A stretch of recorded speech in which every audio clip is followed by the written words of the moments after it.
How to hide Instagram following and followers list. Hello guys, this is Atticus and welcome back.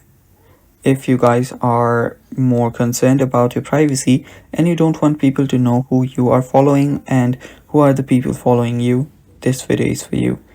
In today's video, I'm going to teach you how you can hide Instagram following and followers list. So without any further ado, let's dive right into it. So first, just go ahead and update your Instagram app to the latest version and then you can come open it up. Now, the only way you can actually hide your followers and following list from other people is by changing your profile into a private one. And there is no other feature that allows you to, just hide your Insta's following and followers. So you can hide it by just changing or making your account up to a private one.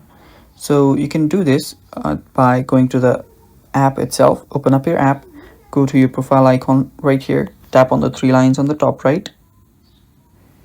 And after you do that, you are now on settings and activity. Scroll down until you see your account privacy right here and toggle this button on. So it's already on for my account. Just turn this on and now your account is private. After that, you're good to go. Now people who do not follow you won't be able to see your followers and following list. And that's basically it for today. Thanks for watching. Stay tuned for more and bye bye.